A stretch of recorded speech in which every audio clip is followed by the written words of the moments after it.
আব্দুল নূর তুষার, আজকে সকালে জামায়াতে ইসলামের নিবন্ধন বাতিল করে দেয়া হাইকোর্টের রায় বাতিল ঘোষণা করে আপিল বিভাগ। প্রধান বিচারপতি সৈয়দ রেফাত আহমেদের নেতৃত্বাধীন 4 সদস্যের বেঞ্চ এই আদেশ দেন। পাশাপাশি দলটির নিবন্ধন ফিরিয়ে দিতে নির্বাচন কমিশনকে নির্দেশ দেওয়া হয়। তবে দলটির প্রতীক দাঁড়িপাল্লার বিষয়ে কমিশন সিদ্ধান্ত নেবে বলেও জানানো হয়। আগামীকাল ইসিতে জামায়াতে যাবে আমরা যতদূর জানতে পেরেছি। জামায়াত তার মানে নিবন্ধন ফিরে পেল। এইটা রাজনীতিতে কি ধরনের পরিবর্তন আনতে পারে এই সময়ে? নিবন্ধন ছাড়া কি তারা রাজনীতি করে নাই? ফলে নিবন্ধন থাকা না থাকার সাথে রাজনীতি করার কোনো সম্পর্ক নাই। নিবন্ধিত হওয়ার বেশি দরকার হচ্ছে ইলেকশনে নিজের প্রতীক পাওয়া এবং ইলেকশনে অংশগ্রহণের ক্ষেত্রে একই প্রতীকে 200 বা 300 আসনে রাজনীতি করার যে বিষয়টি, এটা মূলত নিবন্ধন পেলে হয়। ধরেন একটা দলের নিবন্ধন নাই, কিন্তু তাদের সমস্ত কর্মী ইলেকশনে দাঁড়িয়ে গেল, তাদেরকে আলাদা করে দাঁড়াতে তো কেউ বাধা দেয় নাই। নিবন্ধন আসলে প্রয়োজন হচ্ছে দলীয়ভাবে নির্বাচন করার জন্য, যেখানে দলের নির্দিষ্ট প্রতীক থাকবে, যেখানে দলের প্রার্থীরা একই ধরনের পোস্টার ছাপাবে, এইসব করার জন্য। তো সেই হিসেবে জামাত নিবন্ধন ফেরত পেয়েছে, এর সঙ্গে তাদের রাজনীতিতে থাকা না থাকার কোনো সম্পর্ক নাই। মূল যে বিষয়টি সেটি হচ্ছে যে জামাত আগের মতো প্রতীক চাইতে পারবে, দলীয় প্রতীক চাইতে পারবে, এবং দলীয় যে সুবিধাগুলি দিয়ে থাকে নির্বাচন কমিশন, যেমন দলের প্রধান স্বাক্ষর করে সব প্রার্থীকে নমিনেট করে পাঠিয়ে দিতে পারেন, এই সুবিধাগুলি জামাত এখন পাবে। জি, একটা কথা হচ্ছে, এটা নিয়ে বেশ আলোচনা এবং চর্চা হচ্ছে যে বিএনপির কাছ থেকে এনসিপি এবং জামায়াত আসলে এক ধরনের আসন সমঝোতা চেয়েছিল এবং সেটা শেষ পর্যন্ত ঠিক সাকসেসফুল হয়নি। এবং সাকসেসফুল না হওয়াতে এই যে রাজনৈতিক সংকট এখন দেখা যাচ্ছে, মানে তিনটা স্টেক হোল্ডার, তিন দিকে সেনাবাহিনী, বিএনপি এবং সরকার, আসন সমঝোতা না হবার কারণে এই সংকট, নাকি নির্বাচনটা পেছানোর জন্য কোনো ষড়যন্ত্র সেই কারণে এই সংকট, নাকি আমাদের রাজনীতি আর আসলে আমাদের হাতে নাই সেই কারণে এই সংকট, নাকি আপনার অন্য কোনো টেক আছে? আপনি অনেকগুলি প্রশ্ন করেছেন, আমি অপশন দিয়েছি, আমি প্রশ্ন করি না, অপশন দিয়েছি। আমি একটা একটা করে যাই না, আমি এমসিকিউতে উত্তর দিতে পারি না, আমাদের সময় এমসিকিউ ছিল না, আমি তখন ওদের ক্লাস নিতাম ডিবেটে। আমি এটাই বলতাম যে এমসিকিউ হচ্ছে ইয়েস নো টাইপের উত্তর হয় এবং সেগুলো আসলে সঠিকভাবে ব্যাখ্যা করা যায় না। আমি একটা শুধু বলি প্রথমে, সেটা হচ্ছে যে মৌলিক সংস্কার কোনগুলি, এই বিষয়ে কিন্তু আসলে কোনো ধারণা জনগণের কাছে নাই।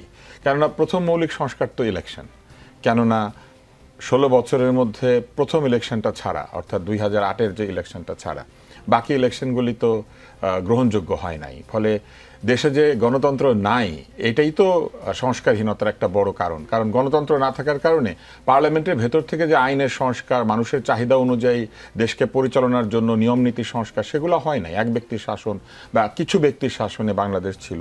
ফলে নির্বাচনই তো একটা বিরাট মৌলিক সংস্কার, সেই সংস্কারটাও হতে পারবে না যদি অন্য সংস্কারগুলি না হয়।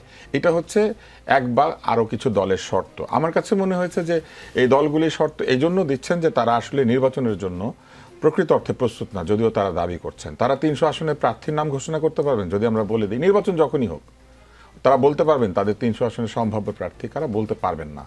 এবং যে গুজবটি উঠেছে যে বিএনপির সঙ্গে কেউ না কেউ দর কষাকষি করছে, বড় রাজনৈতিক দলের সঙ্গে সবসময় ছোট রাজনৈতিক দলগুলি দর কষাকষি করে, কারণ বিভিন্ন এলাকা ভিত্তিতে তাদের কিছু ভোট ব্যাংক থাকে, তাদের কিছু কিছু জায়গাতে শক্ত প্রার্থী থাকে, সব আসনে থাকে না। এই সব জায়গাতে দেখা যায় এই দর কষাকষি হয়। কিন্তু এইবার যারা দর কষাকষি করবেন তারা একটু বিপদে থাকবেন, কেননা বিএনপিকে সবসময় চিন্তা করতে হচ্ছে তারা আওয়ামী লীগকে পরাস্ত করবে, কারণ আওয়ামী লীগ আরেকটি বড় দল।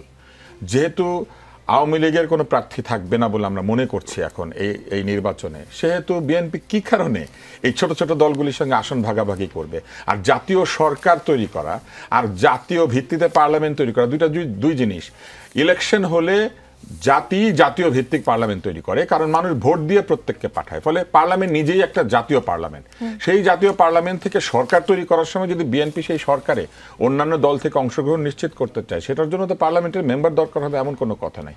বিএনপি টেকনোক্র্যাট কোটায় মন্ত্রী নিতে পারে, বিএনপি যাদেরকে মনে করতে পারে যে তাদের এই সরকারের অংশ করতে হবে, নানানভাবে সরকারের অংশ করার প্রক্রিয়া কিন্তু আমরা আগেও দেখেছি। ফলে বিএনপির জন্য তো আসলে দর কষাকষি বা ভাগাভাগির প্রয়োজনীয়তা আমি এখন আর দেখি না। না।